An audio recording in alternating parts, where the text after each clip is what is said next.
We know the air is unfit to breathe and our food is unfit to eat.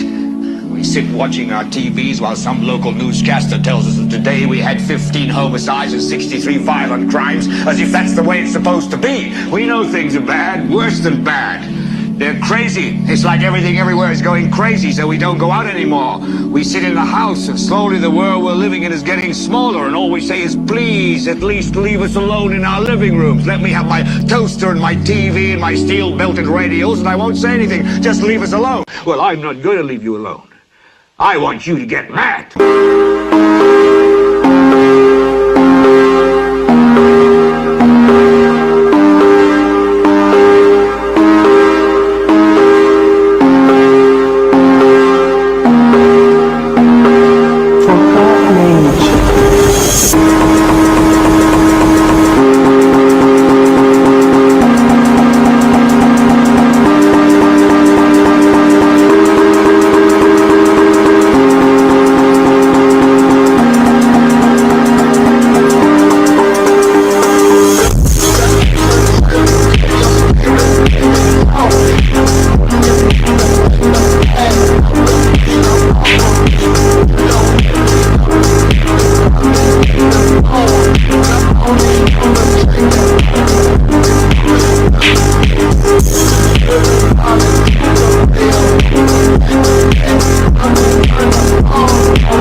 Hey, it's Jose Galison. You're watching No Way Jose. You can find me on No Way Jose YouTube channel, all the major auto podcatchers, and Odyssey and Rumble as well. Really pushing the Rumble because I'm not posting stuff on YouTube right now. I said in the last episode for this series, I will almost certainly later put these ones back up on YouTube, but it's not going to be the case for all the content because I'm going to start trying to cover content that may not quite maybe questionable for the YouTube censors, but I think we can get through this RFK series with it still being allowable on YouTube. We did that with OKC, so I don't see why that wouldn't be the case with RFK as well. I just said that. I'm sure you've seen the title. Today my guest is Lisa Pease. I'm bringing her back on to dig into the RFK story. Find it very interesting. We're going to keep digging into it, talk a lot about Sirhan today. Do want to remind you guys how this works. If you're watching on the 22nd, you're watching the live stream link, and you are a patron. That means you got the content early, usually roughly about a week or so early. Depends on my schedule that I drop them. But usually about a week or so early, you get them early. You get the content early if you're a paying subscriber. And that's patreon.com/NoWayJose2020. The lowest level for the early content's $2. The highest level is the sponsors, and I read them off every episode. And my sponsors are Toad, who is my co-host on the Tower Gang Show, the offensive comedy podcast. Like I said, I'm a co-host, and that's a fun show. Offensive comedy though, so if that's not your thing, don't. Why would you do that? But yeah, you can follow him at Tower Gang Toad on Twitter, and then my friend at Abrogate D's on Twitter as well, and then Kevin B. Clark. He's a full-time guitarist and private music teacher in the New York area. So if you're looking for someone for a gig, or you're trying to learn a new instrument, he's your guy. I do remind you guys, TopLobsta.com. You associate checkout. That's where you can get those Terrence Seeky shirts, those Trying to Do shirts I wore on Timcast. And maybe we'll get more stuff here in the future. Maybe like a free Sirhan. That'd be cool. Just spitballing. We'll see what the future holds.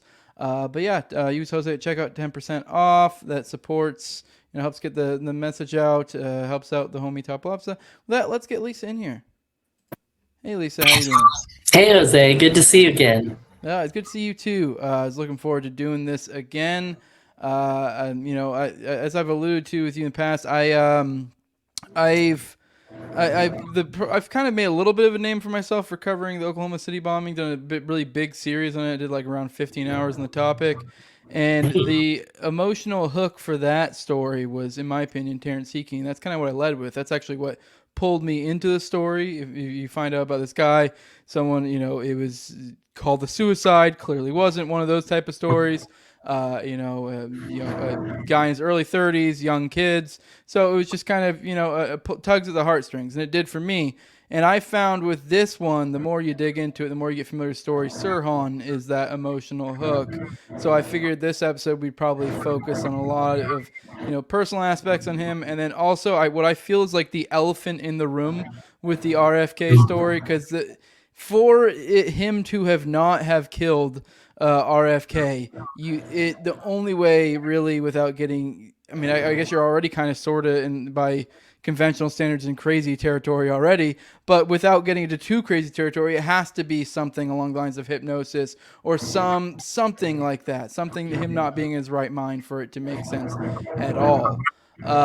So those are the things I want to tackle, because I figure instead of beating around the bush, we might as well just tackle the big thing head on right off the top, and then we can start getting into stuff like bullet analysis and stuff like that, or the court trials. So with that, I guess I'm going to give you an opportunity to go and run down your credentials for people again, kind of let them know what all research you've done, so know where you're coming from before we go ahead and get into it. Sure. I've been researching the assassinations of the 1960s and related history for about 30 years now. About 25 years in, I published a book called A Lie Too Big to Fail: The Real History of the Assassination of Robert F. Kennedy. I had found information that no one else was talking about that I felt was important and that I felt would free Sirhan if enough people knew it. I didn't write my book to free Sirhan, but as I wrote it, I realized how innocent, and really innocent is the right word, he was of this crime. And it's really a horrific tale. And the mind control aspect is a great entry point into talking about this. So let me give you a little background on Sirhan himself, because again, he came to America when he was like, I want to say 7 or 8 or something. And he'd come directly from Palestine, when there was a Palestine, before Israel kind of took over. At the end of World War II, land had been set aside for the Jews, since they were all being killed by, in Germany in this horrific Holocaust. So land had been set aside in Israel, which had a historic, reference to the Jews and so on. And there were a lot of Jews living there and so on. Anyway, but the Jews and the Palestinians had lived in harmony for many years, but the circumstances being what it was, neither side wanted to give the other the land, so to speak. And the UN tried to make a partition, and that didn't work. And so the Israelis just basically started firing and took it by force, the land that the UN was going to give them. And then I think they kind of took a little more, and over time, a little more and a little more. And then with the settlements, they pushed people out. But there was a big war in 1948 where the Arabs, fought back against this. And this was, again, when Sirhan was just a child. This was all going on. He went for water one day and pulled up a bucket that had a severed hand in it. His family, which had lived in a middle-class home with a front lawn they mowed, and, just like a lot of Americans had lived, suddenly had to share one warehouse-type facility with 40 families, where the only toilet was a pit in the basement that you can imagine stunk to high heaven. And so he kind of had these horrific conditions. He saw women with their breasts cut and blood flowing from them, that the Israelis were parading around the women that they had marred as a disincentive. I mean, war is not just violence. There's a lot of psychological violence in all wars. It's its own form of mind control, to be perfectly honest. That's a huge component of all wars. Propaganda, all of that works together. So he was deeply traumatized as a kid. And as a kid, he would go into these trance states. And his mother said, sometimes he wouldn't come out of them for hours. Or in one case, he was almost like catatonic for a day or two. I mean, it was really upsetting to this young, and he's a very sensitive guy. I mean, his brother Munir would say when he would find a spider inside, he would scoop it up and take it out the door. He wouldn't just kill it. It's like, he's a nice guy. So how does a nice guy end up in a murder plot? What happened? And so Sirhan's story, after he comes to the United States, he goes to school. He's doing very well in school at first. And then one of his older sisters got really deathly ill, and he had to drop out of school to take care of her, and his grades started to plummet. So it was easy to say, oh, he wasn't a good student or he wasn't that bright, but that's just not true. He was very bright and a very good student until that happened.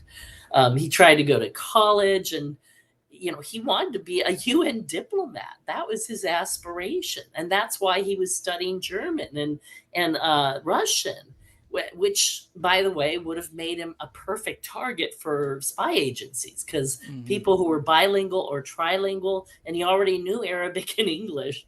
I mean, he would have been the quadruple threat. He would have been the perfect spy. And he's a small guy and a slight guy. He got a job watering the horses between races, an exercise boy where the hot walkers walk him back and forth. And he got to ride them in practice races, basically around a track out beyond Pasadena. There are some horse farms out in Riverside, that area. And so while he was working there, it's interesting to note that, for example, there's a document that suggests he might have been connected to Desi Arnaz's farm. Desi Arnaz of I Love Lucy fame, her husband, basically. And Desi Arnaz was an anti-Castro Cuban who had ties to the CIA. So that's pretty darn interesting if he was there. There were, a lot of mob guys in the horse racing field, a lot of rich people in the horse racing field, and a lot of intelligence agents, hanging around the fringes. And when he went out to Riverside, he would be passing through Corona, and he ended up living in Corona for a short time. Corona, I drove out there because he went there a lot right before the assassination. He was like going out there every day, and he didn't have a job. And I'm like, why is he going to Corona? What the hell is in Corona? Because I always think of it as like a small cow town. So I had driven out there once before, but I hadn't really looked around. So this time I really took my time. I looked at the map. I pulled up Google Earth, and what do you know? There's a huge Navy facility there. It's a totally landlocked inland place, but there's kind of a little hidden lake there, and there's a naval surface weapons facility there. Now, what most people don't know is that the Navy, even before the CIA, was deeply involved in mind control. And as I was researching this, it was funny because there was some guy online who was claiming he'd been hypnotized and programmed at that facility. Now, he sounded so crazy, I didn't really try to contact him or interview him. I almost wonder if somebody had put that out there knowing I was searching that, to try and trip me up or something. But it wouldn't surprise me. It wouldn't surprise me if that's part of what they do. I mean, after all, a hypnotized human being could be a very effective surface weapon, for the Navy, right? So anyway, so he's out there in Corona, racing the horses. One day it was cloudy and there's kind of a fog, and horses collided. Sirhan was thrown and then trampled a bit, rushed to a hospital. Well, again, the only hospital in that area at that time looks to have been the Navy hospital facility. And one of the hypnotists that I quote in my book is this guy, George Estabrooks. He's the father of modern hypnosis. He wrote a bunch of textbooks, and he was working with the CIA. And he said one of our best places to spot people was in the hospital, because you could see them, under the effects of drugs, and see, and find out if they were suggestible or not. Ask them to raise their hand. Did they raise their hand? It's like there's simple little tests you can do to see if people, one of the things people do, by the way, is they will try and get you to mimic a facial action. Like one time I met a hypnotist, and after we'd been talking for a while, I realized he was rubbing his nose. And I thought, that's interesting. And then I realized I was rubbing my nose. I was directly mirroring him. And that's how they feel you out for hypnotic sensibility. And that kind of scared me, because it's like, okay, I'm susceptible. I was doing it and I didn't even notice it. And I never rubbed my nose. Why? How did I even pick up on that? It was so subtle. And I ended the conversation with him shortly thereafter. He had a younger assistant who kept trying to touch me. And I knew that there's certain touch points on the hand, on the wrist, in the back of the neck. If you've ever seen these so-called faith healings, they're usually just instant hypnotic induction. They touch you on a certain nerve ending and boom, you're in a hypnotic state. And this is something, again, the CIA has perfected over time. So I didn't want anybody touching me. And He even put down like a spiral. There's like that black and white spiral you've probably seen as a symbol of hypnosis. It's just something that distracts you and it sucks your mind in. And while you're looking at the spiral, you're paying less attention to the suggestions that are reaching you. So there's just a number of ways they can get to anyway. So anyway, here we have Sirhan injured in the hospital, and it looks like that might be where somebody first found him, because after that, his doctor says, oh, he wasn't that badly injured. He had, some big bruises. I had to sew up a cut on his face, but other than that, no real injuries. And yet, we find in the next 12 months, he goes to the doctor 13 times. So it's like, I've had much worse injuries than that and gone to the doctor maybe once more for one follow-up, and that was it.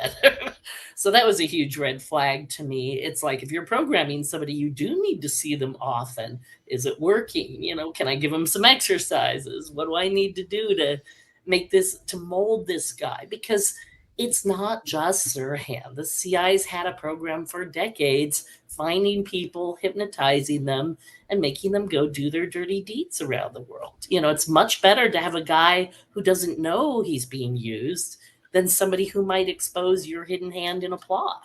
And sometimes you're just used as couriers to send messages back and forth. Sometimes it's more nefarious things. And the CIA really was trying to create what they called the Manchurian Candidate, the idea that somebody could kill somebody based on that film, The Manchurian Candidate.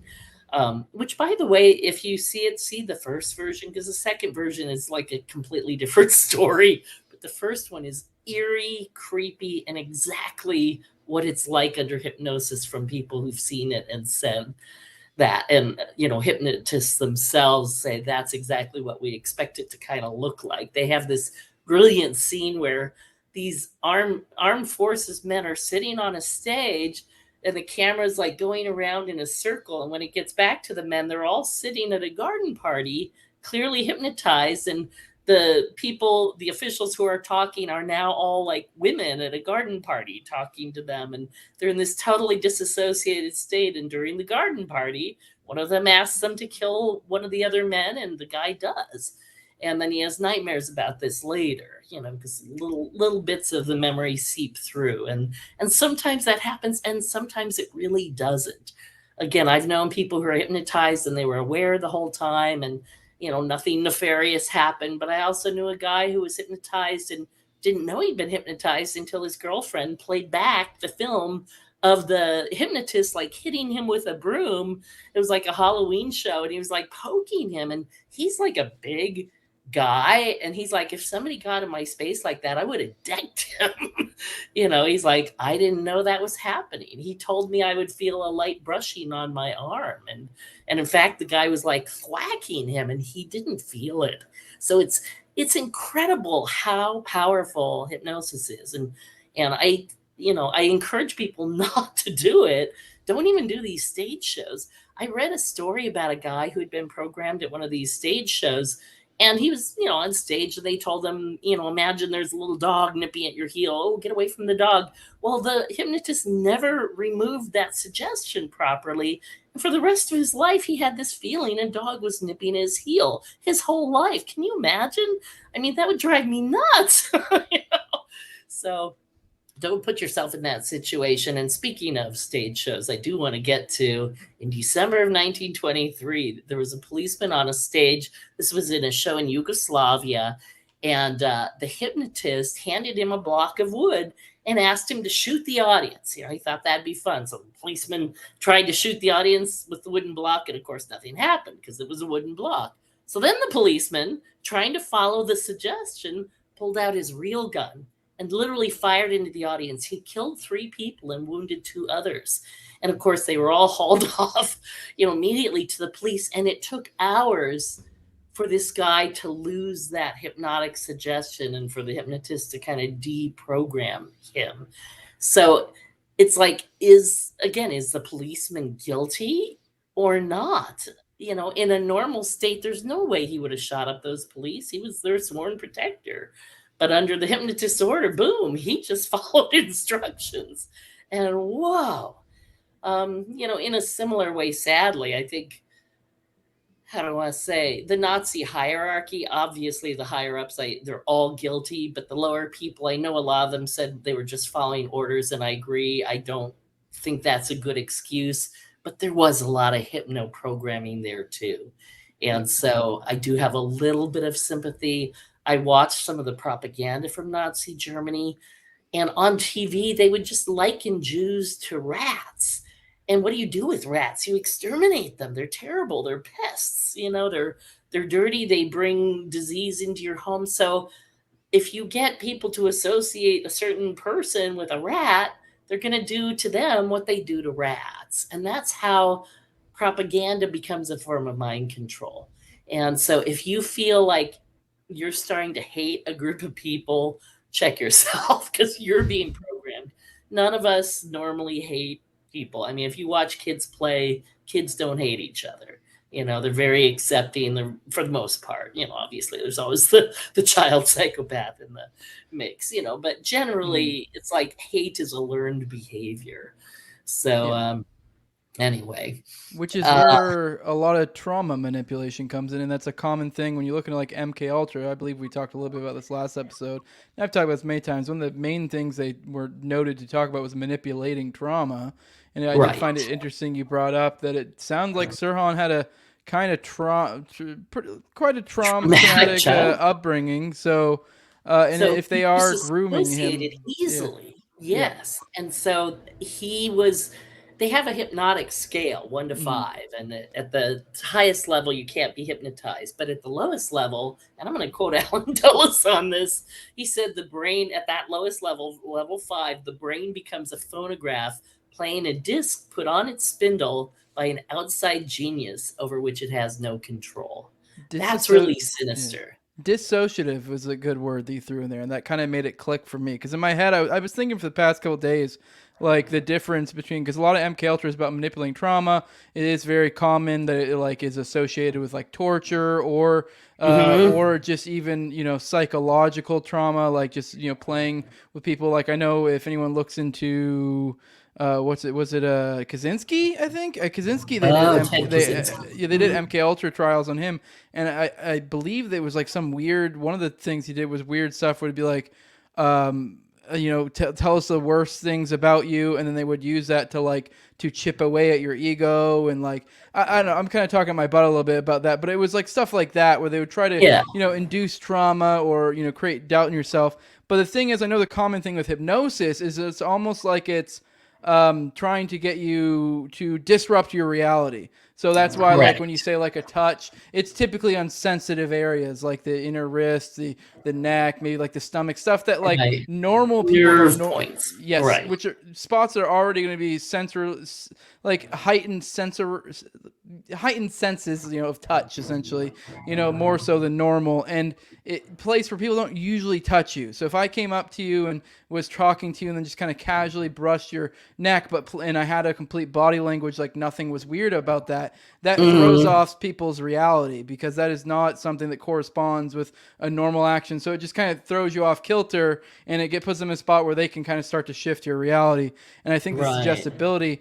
But I think that a lot of times that comes from, like, I know a common thing. I watched a video on this forever ago. I'm a little bit talking my butt, but like, I know they would do stuff where, like, especially if someone's like in a spot where they're already kind of zoned out or not really paying attention, they'll say something like the rooster crows at 10, and like the person, it's just weird stuff like that just throws you off, and you're already in this like disassociative. Yeah, and they're like, why did he say that? And you're like distracted. Yes.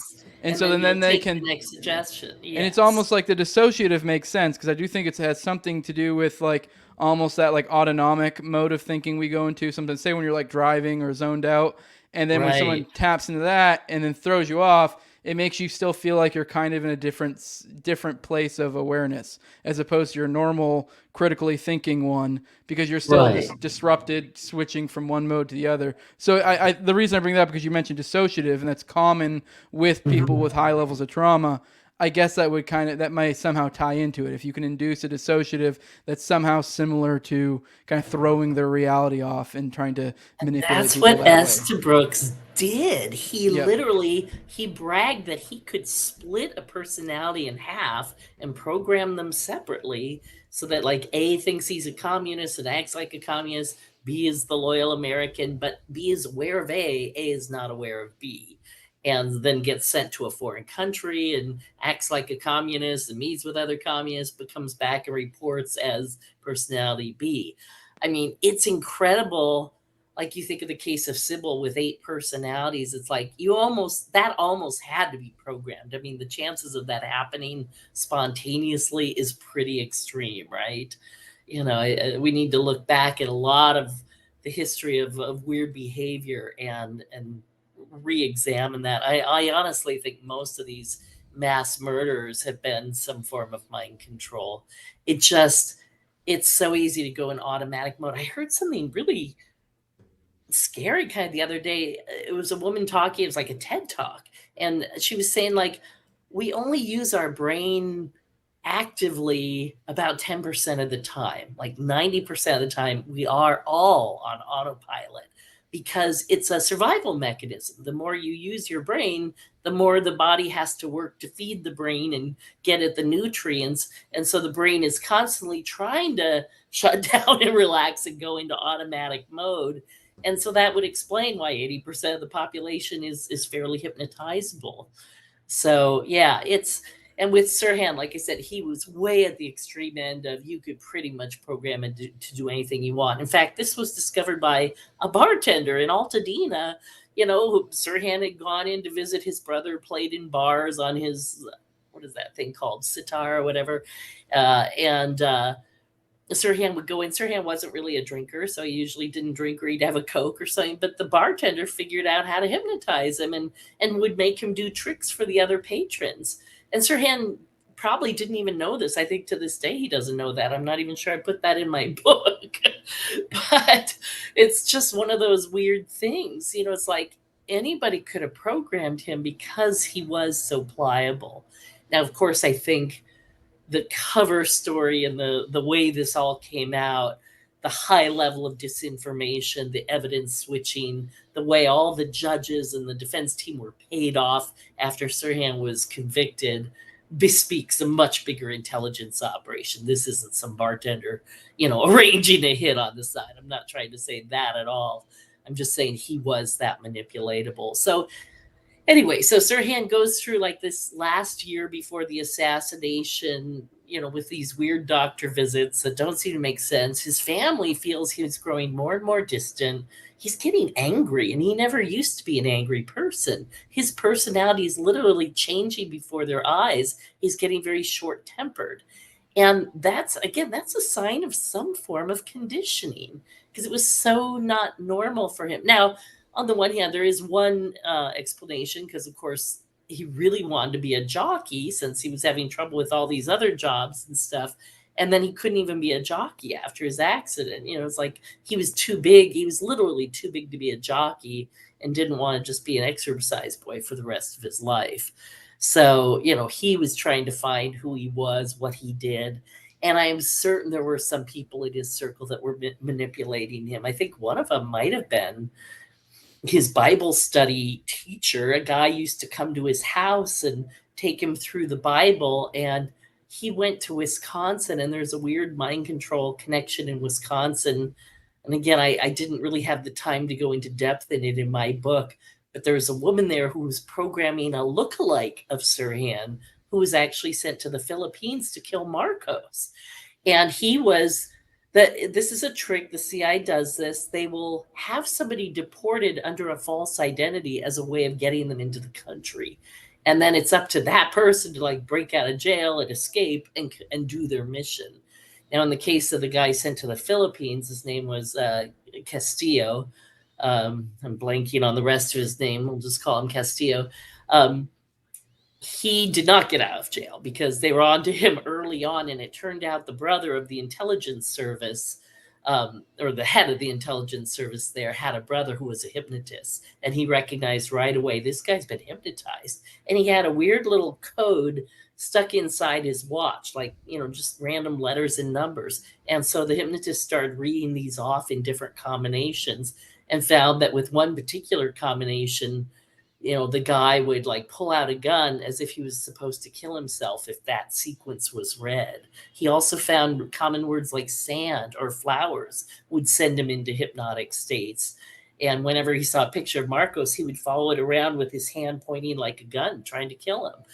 And he disappeared from the Philippines in February of 1968 and was suspected of having re-entered the United States. And he may well have been in the pantry. I showed his picture to Munir, and he's like, "My God, he looks so much like Sirhan." And that's what Hoover said, because Hoover sent the picture around and said, "We got to find this guy because there's something weird going on here."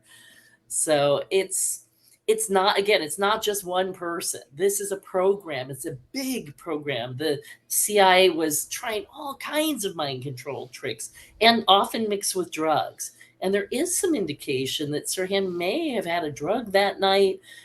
They had a form of scopolamine that looked like a hard candy, and somebody thought they saw it in what he thought was the Tom Collins he was drinking. And it could have been a maraschino cherry, it could have been a maraschino cherry half. It could have been anything, but it could have been scopolamine. I mean, we just don't know. And the CIA found that when you mix the drugs with the hypnosis, it really locked in the memory loss. That without that, sometimes the memory could be recovered. But if you added drugs to the mix, it was almost impossible for them to ever get that memory back. And so if you're planning a plot to kill a Kennedy after JFK has already been assassinated and the country's, rallying behind a second Kennedy, it would behoove you to make sure the guy had complete and total memory loss, as Sirhan does and has to this day.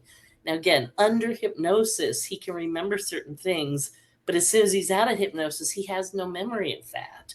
And so other people know more about his own life and his own story than he does, which is really sad.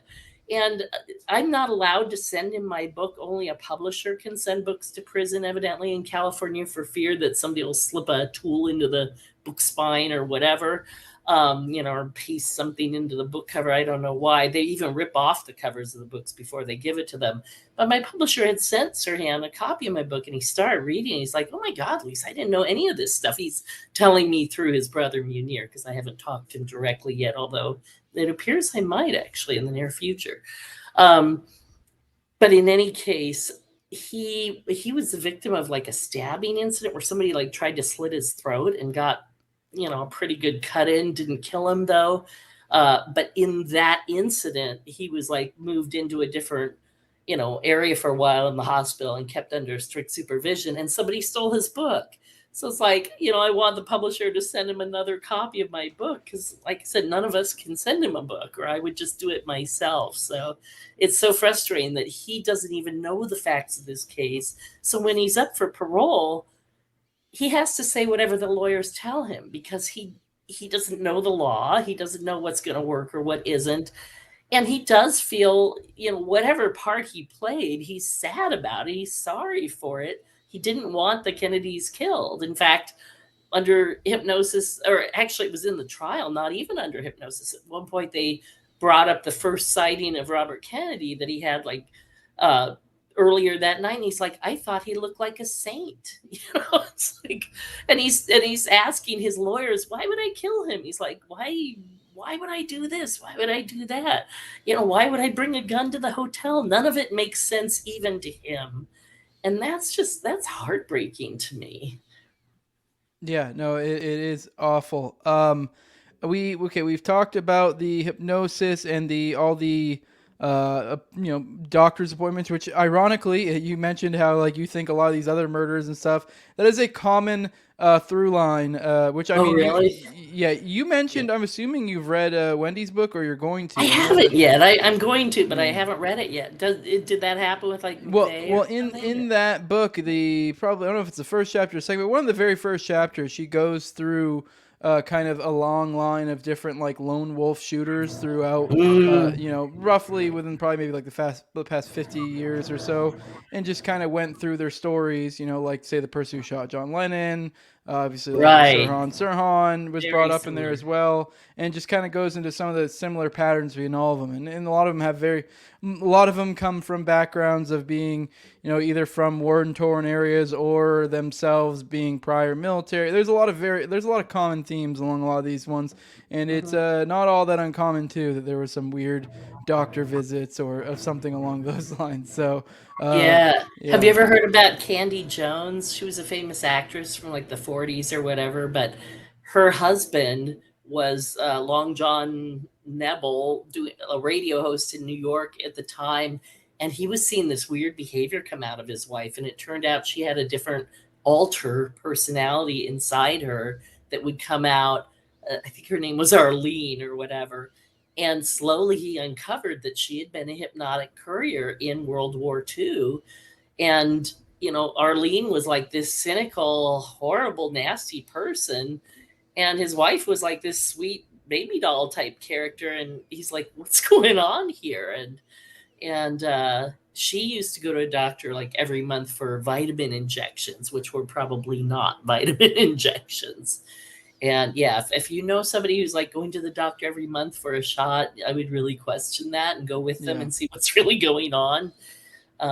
What's really sad too is there are doctors who use hypnosis for good, to try and help people lose weight or stop smoking, and sometimes that works.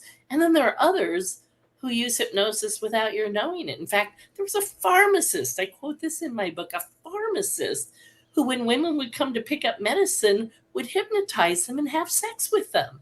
He'd like lure them into the back and have sex without them really being aware. And eventually, one of them kind of figured out something's going on here, and she managed to get him on tape. So, and there are other cases of that. In fact, the hypnotist, I think, who programmed Sirhan for a lot of reasons that I'm not going to go into today, but I think the hypnotist was William Bryan. And he used to do the same thing with women. He would lure them in, I'm going to hypnotize you, make you feel all better, and then he'd have sex with them. And 6 of them sued him, and he somehow didn't lose his license to practice after that, even though he was found guilty. He was like slapped and fined, but he was pretty high level. In fact, he conducted a seminar for the big super lawyers of the time. um, name any famous lawyer from the 60s, Percy Foreman, and who's the guy, Melvin Belli, and these guys, of that level. And he had them like stick out their hands, and then he hypnotized them, and he stuck hypodermic needles in their hands. And then he told them in their hypnosis, it's like, look at the needle in your hand. And they didn't freak out because they're still hypnotized. He's like, on command, it will draw 1 drop of blood. And it did. And then he brought them out of hypnosis, and they're all horrified, to see these needles sticking out of their hands. But that's how powerful it is. These are smart, educated men. It's one of the biggest misnomers is that like only dumb or uneducated people can be hypnotized. No, it really has nothing to do with intelligence. It literally has to do with focus. The more you can mm-hmm. focus, the easier you can be hypnotized. Yeah, And only that's what I was people with getting at like earlier. Yep. ADHD have problems being hypnotized because they literally can't focus. Yep. Yeah. That's what I was getting at with the dissociative. It would make sense that like Mhm. people who are able to focus and critically think, as opposed to going to, and I'm not saying that you're stupid if you aren't always in that mindset where you're like really thinking things through, as opposed a lot of people are smarter and have gone to will operate on autonomic thinking more often because whatever Serve them well to that point. yeah, Yeah. yeah, and most people have their own routine, their own things they're doing. So you're not when you know what your job is, know what you're doing every day. You're mostly just kind of going through the motions, and you're on some level of a lower level of thinking. So yeah, and Yeah. it would make sense that people would think it'd be smart because you would think that would be somewhat correlated, but not Yeah. directly because there are And extremely they've actually intelligent found people that are almost yeah, the opposite. Like the yeah, more intelligent people, because they kind of went through a school system where they were heavily indoctrinated and programmed. And, in a way, if you look at like who gets to PhD level, it's people who play along with the rules, not people mm-hmm. who break the rules. And those people are, in some cases, highly hypnotizable. Yeah. Yeah. Well, all Yeah. right. If you want, we can go into. You brought up the doctor you think might be his. We can go into that now, or we can go into a later time because we do have time, unless you really either want to save that for later, you can be more prepared, or Let's is talk a it little bit about it okay? now. Yeah, because here's one of the reasons I think it was him. This guy was a huge bragger, and his favorite case was the Boston Stranglers because he had hypnotized and really coerced a confession out of the guy who was eventually called the Boston Strangler. Again, I can't think of his name, not important to this story. But it turns out that guy probably didn't do any of those murders, and that it was probably his cellmate who did them. And there's an excellent book by a woman named Susan Kelly called The Boston Stranglers, plural. And she goes into all the problems with the main guy's story. And she touches on, the hypnosis and mentions how coercive it was. And I went to some other sources and found a transcript, and it's clear that William Bryan is literally forcing a false memory into this guy of what he did and why he did it. He's even giving him a motive for having done it, which this very malleable young man then repeats. And the guy's name was DeSalvo, Albert DeSalvo. And so in Sirhan's, he has a school notebook where he kept notes, from all his classes and stuff. And interspersed in the pages, like one of the pages is like, I advocate the overthrow of the fucking United States or something. It's like, that seems like something clearly he wrote under hypnosis, because that's not the way he talked and not what he would have done or said.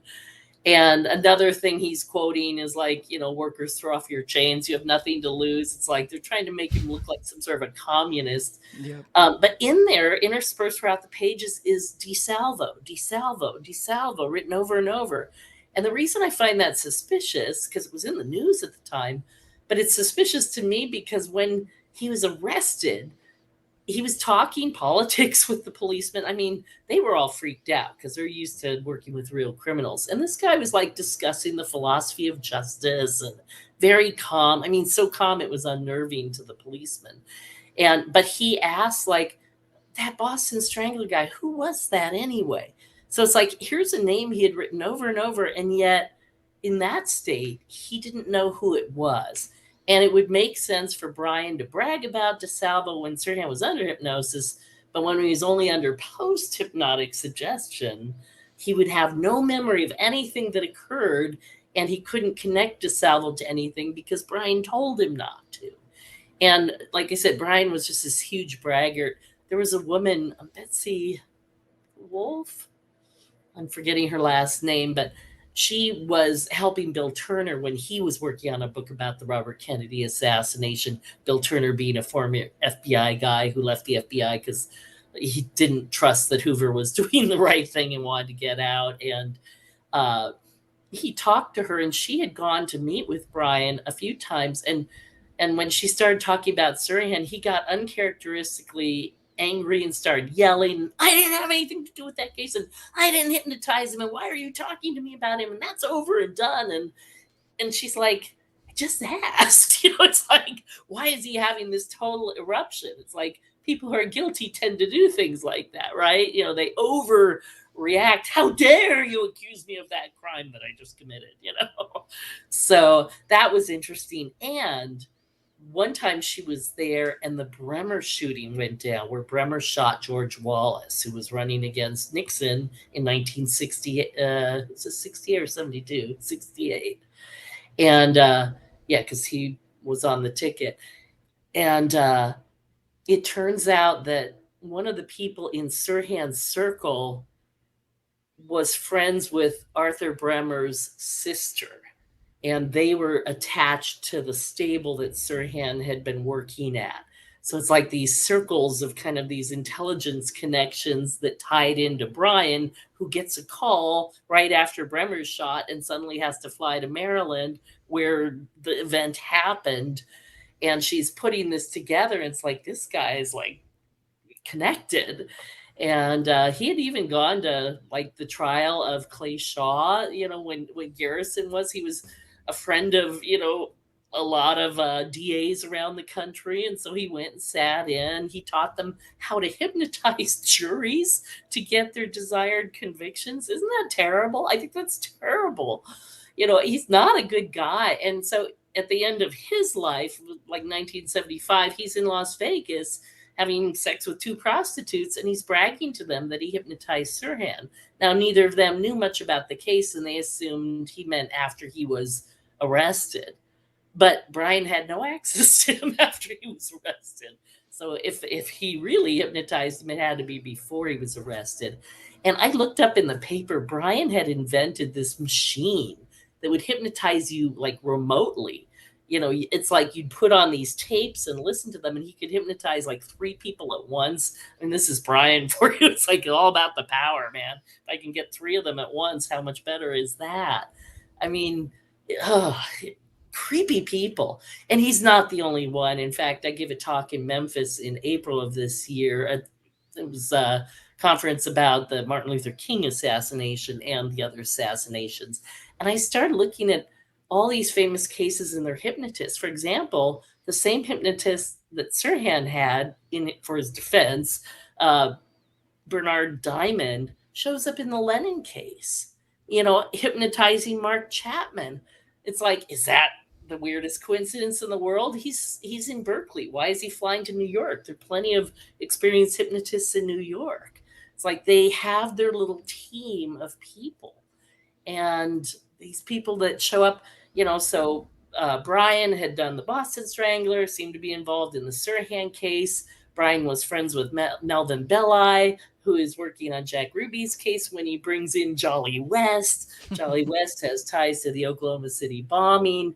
I actually think somebody needs to write a book about the CIA's psychologists that ties, because it's the same people over and over in these different cases, just like it's the same lawyers. There's teams of lawyers and psychiatrists who keep the lid on CIA operations inside the United States. There's a couple decent ones that they've written from that perspective. I can't remember them off the top of my head. I know Chaos sort of does a little bit. Tom O'Neill's the book. Manson book. Yeah. I can't remember if that one's focused on Gottlieb or if it's focused on West. I want to say it's West, but there's another one I read Yeah, that it's was focused on yeah. that was focused on Gottlieb, which I believe was essentially West's kind of like boss / kind of like the guy. Sidney Gottlieb was kind of the father of not just hypnosis, but the bio-warfare hypnosis, the drugs and hypnosis. Sidney Gottlieb was he was like a cripple who had a lot of time on his hands, worked for the CIA since inception, and was behind a lot of the plots to poison Castro. They tried to poison Malcolm X. They tried to poison Anwar Sadat. Not Sadat. Who's the other one I'm thinking of? Cairo. I know what you're talking about. I couldn't name. I wouldn't be able to name off. The big one. Yeah. Like more people showed up to that than the death of Kennedy. Oh my God, how can I not think? Nasser. Yeah. There are videos of like the crowds showing up for Nasser. He was beloved in Egypt for trying to break free of this Western lockdown on, leaders. I mean, again, the Kennedys understood that everybody needed to run their own country. And almost no one else understands that. It's like they see it as a bipolar world. You're in our camp or you're in the opposition's camp. And we're back at that right now. It's like we've learned nothing from the Cold War. We're right back at it. So, I would encourage people to, if you're listening, I know some people may have just like when you brought up like the hypnosis device may have like rolled their eyes, but it sounds you can silly. find it online. Yeah, I know exactly. A lot of these things you can find out, but people don't look into it. And they just roll their eyes and go, "Oh, crazy conspiracy." No, look into things like what I mentioned with like West or Gottlieb and some of their projects, some of the crazy stuff to do, or look into like The Men Who Stare at Goats by Ron Johnson. That's such a good book. Yes. Yeah, it really goes into just all the weird psyop stuff they were doing. And I mean, a lot of them is ridiculous stuff and, a complete waste of time and money. I don't know if those hypnosis devices actually worked, but at the end of the day, they're doing it and some of those things are going to work. So yeah, exactly. They've been doing this for more than 100 years. I mean, this is a very refined and deadly science at this point. The experimentation was happening in the 40s and 50s. By the 60s, they had a pretty much a lock on it. And that's when the programs kind of went underground. And of course, when Richard Helms was fired by Nixon after Watergate for not, kowtowing to Nixon, because CIA directors don't do that. Nick Helms ordered the burning of all the MK Ultra files, all the mind control files, and again, I just want to iterate, it wasn't just MK Ultra. There was MK Delta, MK Naomi, and QK Hilltop, and possibly QK Enchant. The CIA gave a really lame explanation of a project that connected E. Howard Hunt and Clay Shaw and some other big name people. And they're like, oh, it's just a program for covert security approval. It's like, you don't give a code name to covert security approval. You know, they were getting a code name for something else. And all the MK programs were mind control, and QK was mind control. So QK Enchant very well may have been some form of mind control.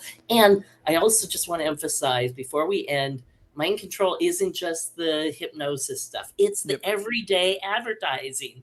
It's the packaging and the colors. When you walk down the grocery store aisle, everything is designed to catch your attention in a certain way. Nature does it too, you know. I mean, flowers attract bees. You know, they grow colors and shapes that attract bees for mutual survival.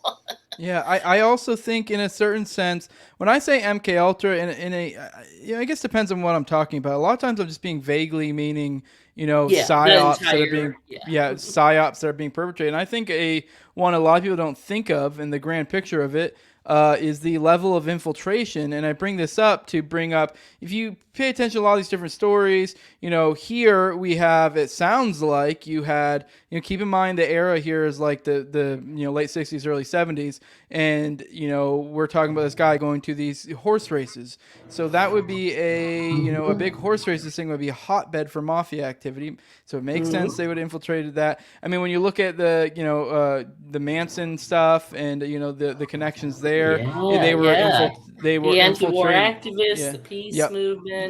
The Patriot movement from the right. So they do these things, and what happens is they infiltrate them. A lot of times you'll see whether it's left, right, whatever. Sometimes it'll be they create these groups, or whether it's a militia or whatever, or a commune or whatever it ends up being, and they will make them the most crazy elements, or try to make it that way to criminalize it. And so then now you have essentially they're creating their own problem to fix later. Right. So then think about how that affects the psyche of the normal American when you hear stuff where people will talk about, say, to the easy example because it ties in OKC and the right, where you'll hear like elite politicians talking about how white supremacy is the biggest problem we have right now. You're like, what? But then you think about it, and you think about all the different ops they've pulled off with right-wing militias, where they've made their own militias and elevated the problem, which the same thing was happening with the war activists, in the COINTELPRO days. And they give the general public this false idea of what this entity is over here. And, obviously say with the militia stuff, with the left can easily, go and paint and go, look at all these crazy right-wing white supremacists over here. And you're like, okay, but this was almost entirely a fed op, or at the very least was, built up to be, they enabled it to get to the proportions that it got to, or whatever, if certainly in the OKC's bombing, that seems to be the case, Yes. So it's a like lot of informants in that circle. So you got to think how that affects, that's kind of a giant psyop, because it keeps everyone living in fear and thinking, oh no, the Black Panther is going to come and kill all us white people, or oh no, the white people are going to kill all the black people. Yes, exactly. And it's like, it's the same idea. The cop who was at Robert Kennedy's side when he was shot, who probably shot him in the side, talked about a race war, which was something the CIA was really trying to promote through Operation Chaos. And so to me, that kind of connects Thane Eugene Caesar right to that race war mentality. And of course, he thought, the whites should kill all the blacks, because he was a big racist and stuff. But he was also a CIA guy. It's like, yes, they work from both sides to keep us divided, because if we ever stopped being in fear and started being educated and aware, we would overthrow the government that we have. And they don't want us to do that. So, all right, let's to finish this out. Would you be willing to run through the situation, the the event again, like we did last episode, but specifically from the perspective of Mind Sirhan, control. and more specifically probably the polka dot dress, because you brought up earlier the other doctor. So it sounds to me like this was some sort of larger operation, likely where had some sort of main doctor and he had an assistant or multiple assistants, and likely the polka dot girl was some sort of trigger of some sort, because makes sense, a woman in a polka dot dress, that kind of a fancy thing, it stands out. It would make sense it would be Right. distinct. It's something out of the ordinary. Obviously, she's a beautiful woman. I would, And she wasn't the only one. Yeah, There was yeah. a guy in a polka dot tie who Sirhan remembered, and he's the one who like sent them to the pantry. Like he was the one who figured out which way Kennedy was going to go. And he had a big polka dot tie. At the door to the pantry where Robert K would walk through was a girl with a polka dot scarf who committed suicide shortly after the events went down. No way. So it does seem to me that the polka dots were not only possibly, and let's talk about that for a second.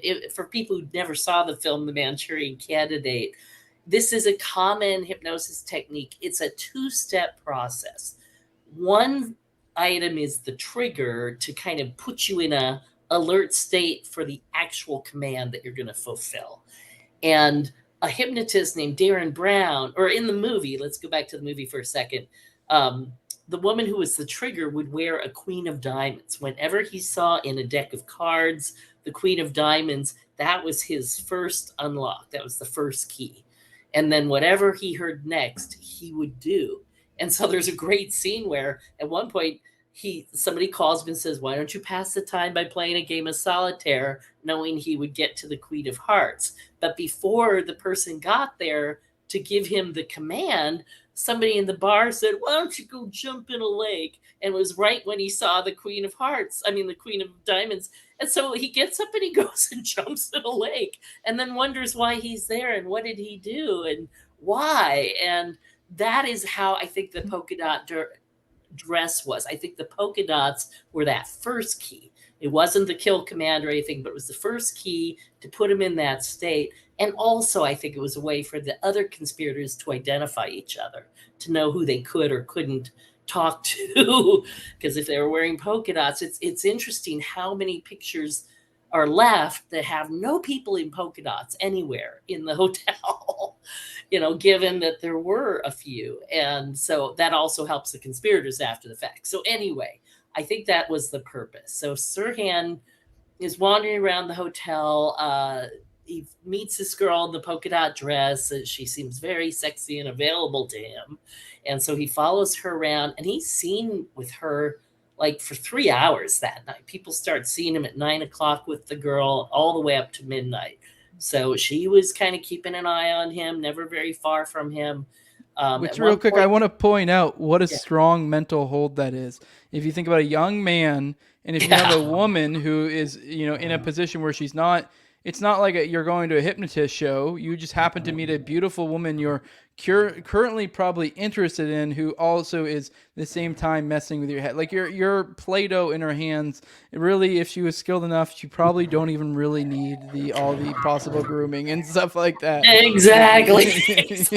Yeah, but go on. Sorry. Yeah, no, it's an excellent point. And he was only 24. He's a young-year-old guy, right? So, anyway, so he's following her around and they go backstage while Kennedy is speaking. And that's where they meet this big guy wearing a polka dot tie who sends them into the pantry. And by the way, the coffee urn, because I've tried to place this many times, the coffee urn, because he remembered the last thing Sirhan remembers is pouring coffee for a girl in a dress.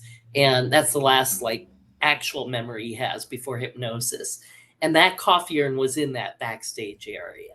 So he goes back there. So maybe the guy put him under, maybe it wasn't even the girl, but the girl might put him in that ready state. And then he has no conscious memory of what happened next, except for a moment where he remembers choking in the pantry. And then next thing he knows, he's at the police station. So that's kind of Sirhan's cognizant level of awareness. Now, when Dr. Dan Brown, who we talked about in the last episode, sat with him and programmed him, not programmed him, really deprogrammed him, because Munir told me he did remove some of the hypnotic triggers, whatever he could find, he took it out of him, so he can't be triggered again in those ways. But he found in that scenario that Sirhan remembered following the girl all the way into the pantry and being up on the tray stand with her. She's holding him in place. She's behind him with her arms around him, literally holding him there until Kennedy walks in. At that point, she looks up to the right, which would have been where a shooter on the table that I believe was there, thanks to 4 witnesses, including the LAPD's own fire photographer, very credible source, said the shooter was on the table.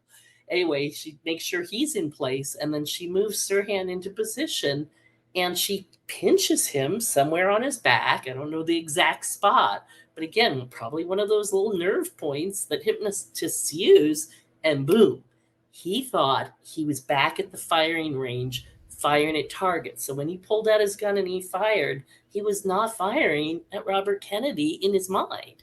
This is according again to Dan Brown, who seems very credible, who had no prior, he didn't care if Sirhan was guilty or innocent. He was curious, like intellectual curiosity, and he was hired to do it. So he wanted to find out what happened. But Sirhan, that's what he was firing at when he pulled out his gun. He was not trying to kill Robert Kennedy. And yet, of course, everybody in the pantry who sees him firing right at Robert Kennedy is going to assume otherwise. And not knowing the ballistics, which we'll get into in another show, because that is a very interesting topic in itself. But yeah, cause and effect. Here's a gun, here's a guy going down. It must have been that way, even though, as we'll learn, the evidence shows it couldn't have happened that way. But that's what everybody saw. So in a way, the whole thing was a mind control op. It was a mind control op on the people in the pantry to make them believe that Sirhan had killed Robert Kennedy.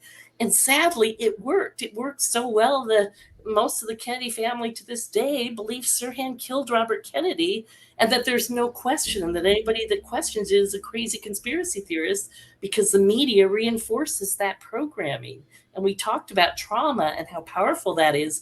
And those kids, the trauma they went through at that time, and then they're being bombarded with the message that Sirhan did it, they have been trauma programmed. So it would be, it's kind of a miracle that Bobby was able to escape that programming. I really don't expect any of the rest of them to be able to break out of that programming. And that's sad, because that means Sirhan may die in jail for a crime he provably did not commit. Yeah, I guess that gives us a good spot to kind of transition to closing out. I kind of want to go into what is his current status. What are his spirits? What is his personal situation? And I know there's been some talks as of late. A lot of, I think there were recent talks of parole hearings or something along those lines. So if you could give the audience an update where we're at with that. Yes. So a few years back. It was during COVID, so I don't remember the exact date, but a few years ago, Bobby wasn't going to go to the parole hearing because his family, very much opposed it. And he's like, if you don't say anything, I won't say anything. But if you're going to say something, I'm going to say something. And so they told him they weren't going to do anything. And so Bobby wasn't going to go. And then the family wrote a letter to the parole board, say we want Sirhan to stay in jail. So then when Bobby heard that, he felt betrayed, and he hopped on the call, because it was all done by video because of lockdown. And he got into the hearing, and his brother Douglas Kennedy did the same thing. And they met Sirhan, virtually, so to speak. And I don't know if Douglas was there. No, I think Douglas just saw him on camera, but both of them pled for Sirhan's release. And I had actually sent the parole board members a copy of my book about 6 months early. I didn't know if they were going to read it or not, but I couldn't help but wonder if they had, because they were the gentlest on him at that hearing than they have ever been. Usually they berate him, they ridicule him. You murder, you terrible person, there's no way you could ever rehabilitate for this crime. They treat him like dog turd. It's just so unfair. And but this time they were actually somewhat respectful to him. And there was a group called Redemption Row. Jen Abreu had worked she helps prisoners get parole, and she helps, how do I want to say it? She works with the people on the inside to change their lives from the inside so that they can have a life if they do get paroled on the outside. So she helps them clean up their act, so to speak, and then get out. And she and the man she ended up marrying, who's in the jail with Sirhan, decided they would try to help Sirhan because they felt he needed the help and he's the next one they wanted to get out.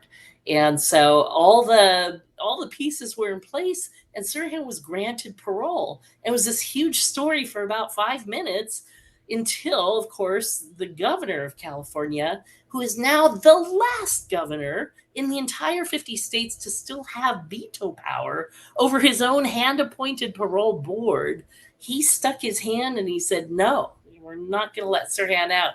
And he wrote the most dishonest thing, claiming he'd gone to the California State Archives and personally looked through the evidence.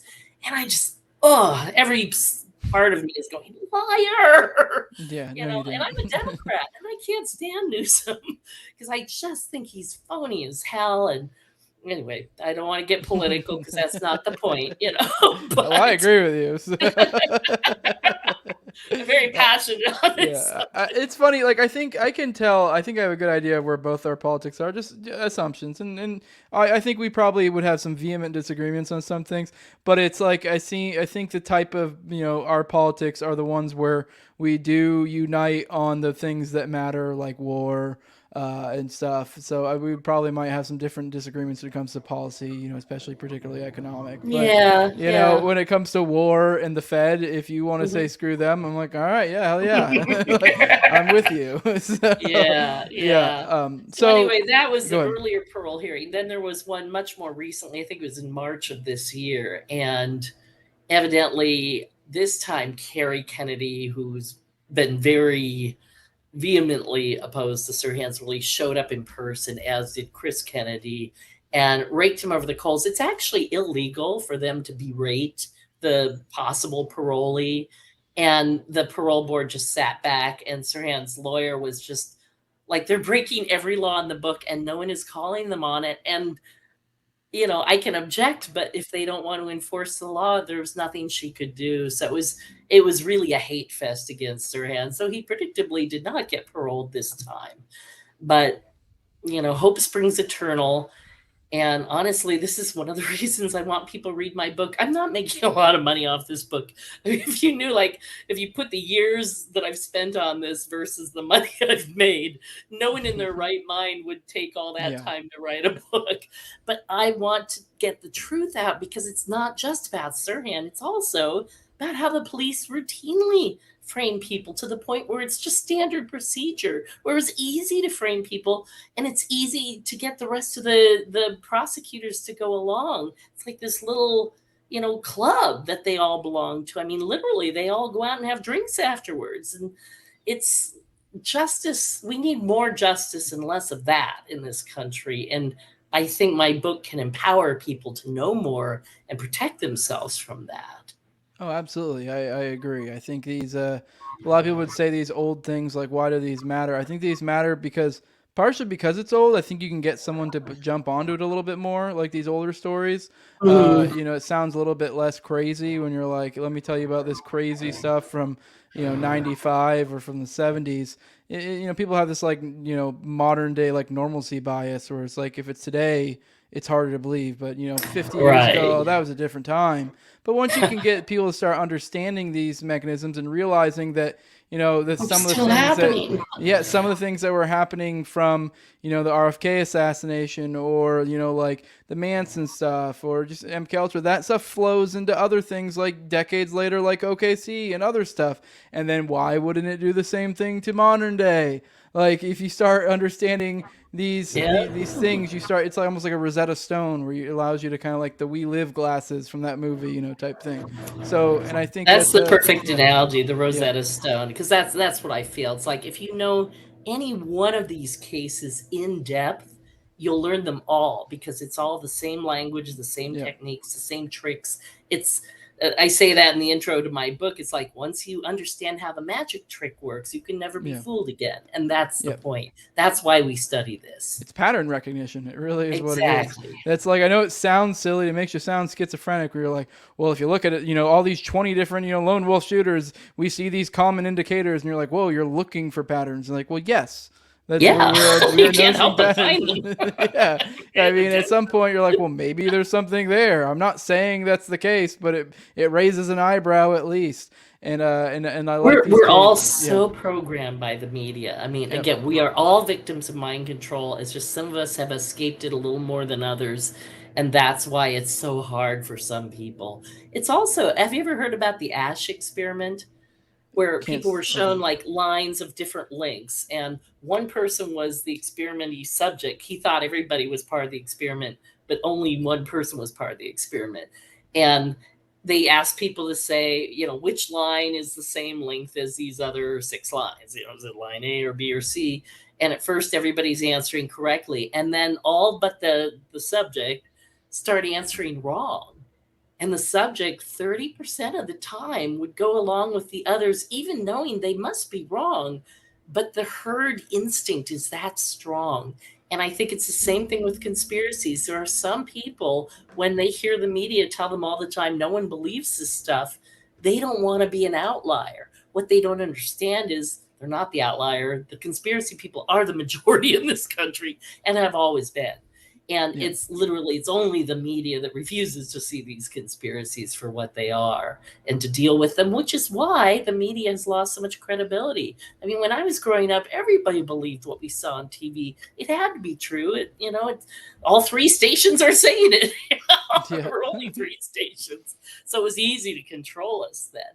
Now, we have many more sources, and the internet has been a boon to critical thinkers because, yes, you can go look up this stuff for yourself.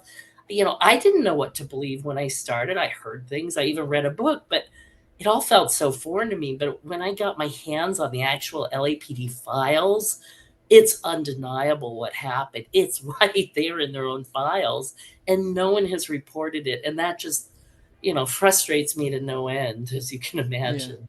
Yeah, I know it's time. It's time staking, or it's a painstaking. Uses up a lot of time, but like it really is useful once you start looking at the primary sources. Once you start realizing, same thing with the OKC bombing. The Libertarian Institute .org/OKC is there. They made like a directory for all OKC bombing related documents, and it's just literally like a Google search, and like you can find like all sorts of source documents or different articles that were printed throughout time. And once you start like digging into this, it really is, because like you hear someone say it, and we kind of talked about this last episode where it's like Yeah, you hear somebody say, and you're like, oh, well, they just said that. That's their opinion. it's their Because opinion, right? yeah, what a lot of people think, but it's like, okay, but is there facts to back that up? And once you start looking at the cold hard facts, you're like, holy shit, and that's why I like A lot cases of like facts. this. Yeah, you start seeing, you're like, oh, okay, all right, they weren't full of it, and this says something. But yeah, I guess if taken up enough of your time, we'll do another one of these soon. Start probably getting into analyzing maybe some of the trial stuff and/or start getting into analyzing kind of the bullets and stuff like that. But before I let you go, could you tell the audience where to find your stuff, what all you got, Yeah. and that sort of thing? Yes, well, of course, any bookstore will be happy to order my book for you. So if you've got a favorite independent bookstore, I always want to support the little guy. But certainly Amazon has it. My book is in audio format, Kindle format, hardcover. They all have different uses. If you want to research, I recommend Kindle because you can search. You can go back and search for something in the book and find it again. When you read it through, it's hard, but I have it right here, and I'll see if I can hold it up where people can see it. I just want you to see the footnotes are literally on the page. You can see exactly which document I got it from, primary records. I went through the LAPD's files, the CIA's files on hypnosis and mind control, FBI files. It's, none of this is supposition or conspiracy theory. This is hard research. Absolutely. Well, I appreciate your time. We'll do another one of these soon. This is a No Way Jose show. YouTube, all major art podcatchers, Odyssey, Rumble. Go follow the Rumble channel. Follow me on Twitter at TowerGangJose if you want to follow me there. Like, share, subscribe, comment, all that good stuff. With that, we are Ouch.